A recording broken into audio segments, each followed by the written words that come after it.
Operation सिंदूर पर चीन और अमेरिका हमें ज्ञान देंगे। वो अमेरिका जो हल्की सी धमकी पर यह कहता है कि हम ईरान को दुनिया के नक्शे से हटा देंगे।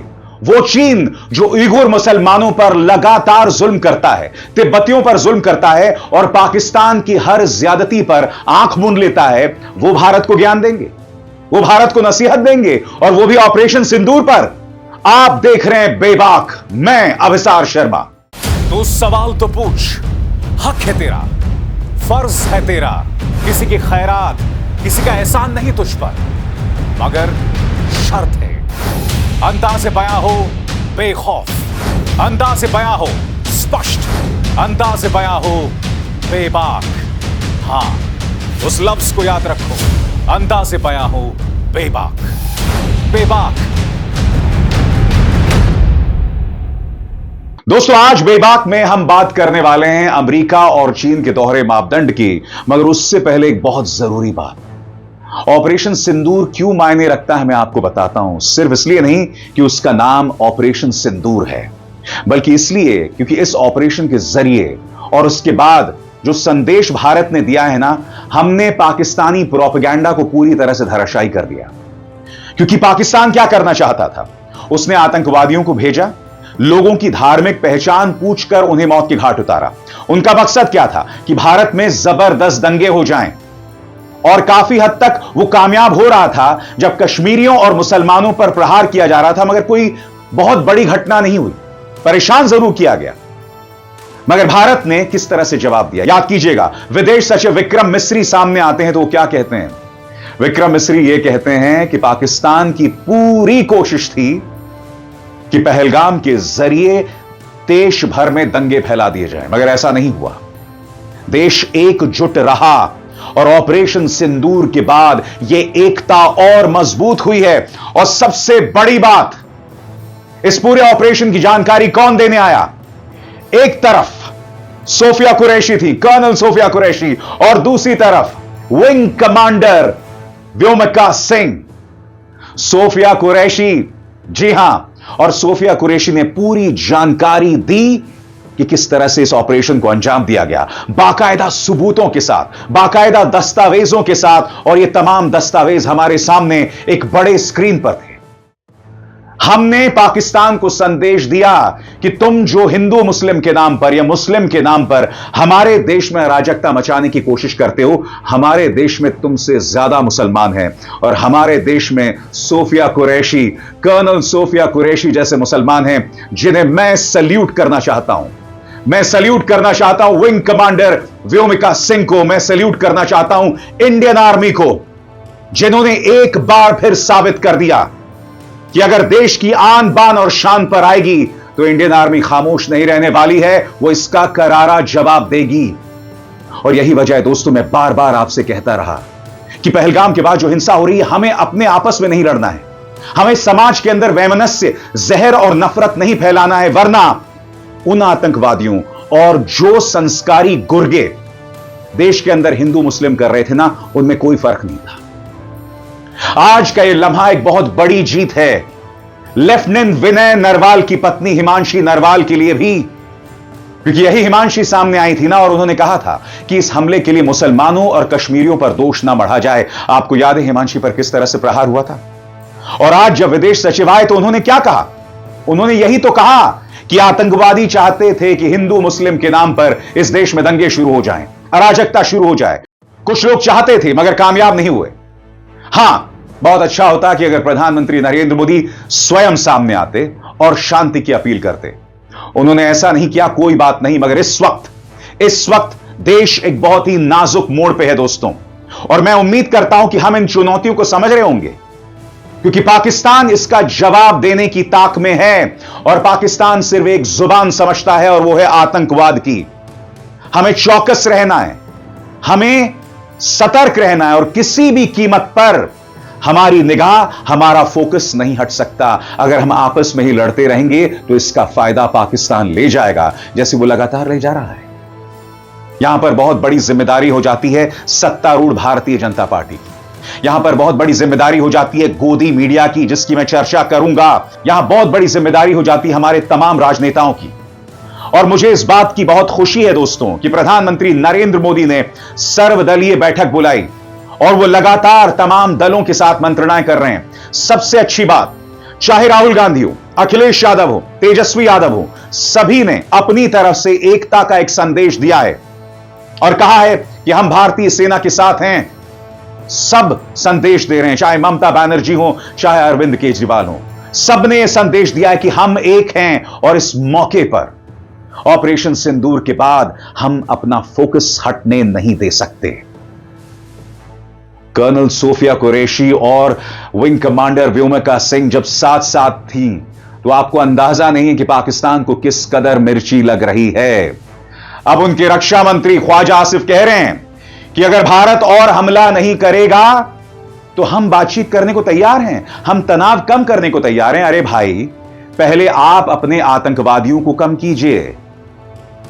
इन हमलों ने पाकिस्तान को बुरी तरह से एक्सपोज कर दिया है।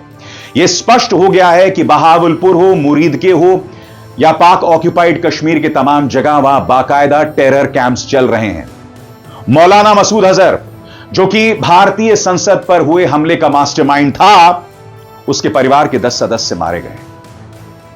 मौलाना मसूद अजहर को पता होना चाहिए जब परिवार का कोई इंसान मारा जाता है तो उसका क्या दर्द होता है, क्योंकि मौलाना मसूद अजहर, तुमने न जाने कितनी औरतों को विधवा किया है, तुमने अपने आतंक से न जाने कितने घरों का चिराग बुझाया है और आज तुम्हारे घर के 10 लोग मारे गए। सुनकर अच्छा नहीं लगता है दोस्तों, मगर जब एक आतंकवादी जिसके मन में कोई करुणा नहीं है, जब उस नफरत के चलते आम बेकसूर भारतीयों पर प्रहार करता है तो स्वाभाविक सी बात है उसके लिए मेरे मन में कोई करुणा नहीं है। मेरी करुणा, मेरा दर्द शर्तों के साथ अपने देश की जनता के लिए, मेरे मन में पाकिस्तानी जनता के लिए भी करुणा है अगर बेकसूर लोग मारे जाएंगे। मगर पाकिस्तानी लोगों को सामने उभर कर आना पड़ेगा, उन्हें अपनी सरकार को घेरना पड़ेगा कि आखिर क्या वजह है कि पाकिस्तान इस तरह से भारत के अंदर आतंक फैलाता है, क्योंकि जवाब तो मिलेगा और करारा जवाब दिया जाएगा, बार बार दिया जाएगा। इंतजार कीजिए दोस्तों, मैं आपको बतलाने वाला हूं कि 1965 का लम्हा, यानी कि आज से ठीक 30 साल पहले जब भारत एक था तो उसने पाकिस्तान को क्या करारा जवाब दिया था। मगर मैंने आपके सामने कार्यक्रम की शुरुआत में जिक्र किया अमेरिका और चीन का। अमेरिकी राष्ट्रपति डोनाल्ड ट्रंप कहते हैं कि यह बहुत ही शर्मनाक है, चीन इस हमले पर खेद जतला रहा है। कौन है डोनाल्ड ट्रंप? ये वही डोनाल्ड ट्रंप हैं जिन्होंने दुनिया को आर्थिक अराजकता की तरफ ढकेल दिया टैरिफ लगाकर। ये वही डोनाल्ड ट्रंप हैं जो मेरी मर्जी के मुताबिक अपनी सियासत कर रहे हैं। ये वही डोनाल्ड ट्रंप हैं जो अपने दोस्त, अपने मित्र देश कनाडा की बेइज्जती करते हैं, ब्रिटेन की बेइज्जती करते हैं, ग्रीनलैंड पर कब्जा करने का सपना देखते हैं और फिर यह कहते हैं कि अगर मेरी जान पर हमला हुआ तो मैं ईरान को खत्म कर दूंगा। यह वो आदमी है दोस्तों। और आज जो भारत ने हमला किया है इस पर डोनाल्ड ट्रंप कह रहे हैं इट इज अ शेम, यह शर्मनाक है। सबसे बड़ी बात, अमेरिका के पास कोई नैतिक अधिकार नहीं है भारत को ज्ञान देने का। अपने गिरेबान में झांको। सबसे बड़ी बात, जिस पाकिस्तान को तुम लगातार सैनिक सहायता दे रहे हो, क्या उस पर अंकुश लगाओगे तुम? बताओ, क्योंकि पाकिस्तान तुम्हारे रहमो करम पर जी रहा है, दो देशों के रहमो करम पर जी रहा है, अमेरिका और चीन। क्या तुम उन पर लगाम लगाओगे? सीधा सा सवाल है, इससे बचा नहीं जा सकता। और अमेरिका हमें ज्ञान देगा, हमें नसीहत देगा। याद कीजिएगा दोस्तों, पहलगाम में हमला होता है, उपराष्ट्रपति जेडी वैंस यहां थे और उनका पहला बयान क्या आता है कि भारत ऐसा कोई कदम ना उठाए जिससे हालात खराब हो जाएं। हमारे 26 लोग मारे गए, कुल 28 लोग मारे गए और हमें नसीहत दी जा रही है। और दूसरा नसीहत देने वाला चीन है। तुम होते कौन हो भाई? चीन अफसोस जतला रहा है इस हमले को लेकर।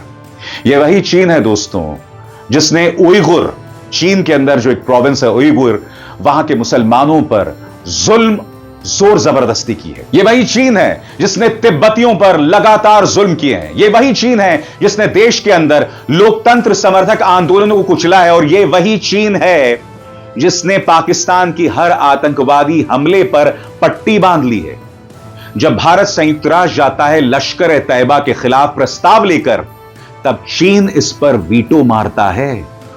वो लश्कर तैयबा जो भारत के अंदर आतंकवाद फैला रहा है, वो लश्कर तैयबा जो भारत का जानी दुश्मन है, जिसका सरगना हाफिज सईद भारत का जानी दुश्मन है। तुम्हारी इतनी मजाल कि तुम लश्कर तैयबा के खिलाफ हमारे प्रस्ताव पर रोक लगाओ, और अब तुम हमें नसीहत दो। क्या नसीहत दो कि तुम्हें अफसोस हो रहा है। सबसे बड़ी बात, इन तमाम देशों को अपने गिरेबान में झांक कर देखना पड़ेगा, और तब जाकर यह भारत को नसीहत दें।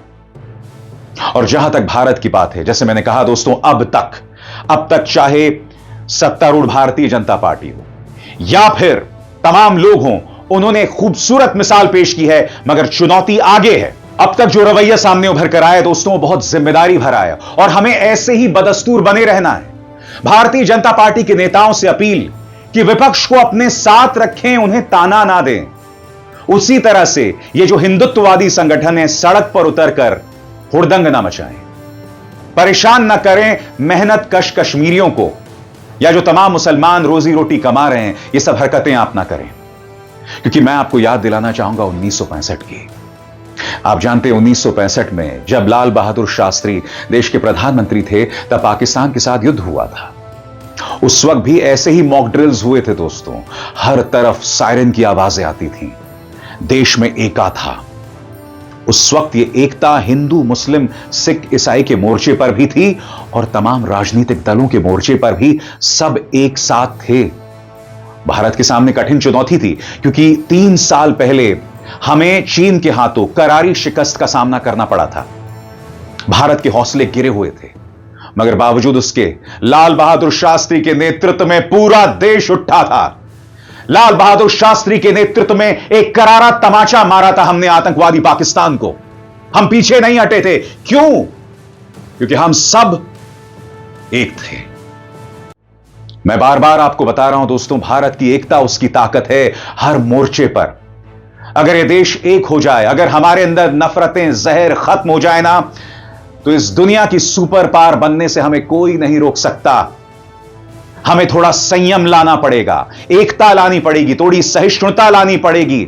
अगर ये तमाम चीजें हमारी रग रग में होंगी, तो सही मायने में विश्व गुरु बनने से हमें कोई नहीं रोक सकता। दोस्तों, अपने कार्यक्रम, अपने मंचों के जरिए मैं लगातार भारतीय सेना को सल्यूट कर रहा हूं। प्रधानमंत्री नरेंद्र मोदी की तारीफ कर रहा हूं, क्योंकि इतना बड़ा हमला उनकी विजन का परिणाम हो सकता है।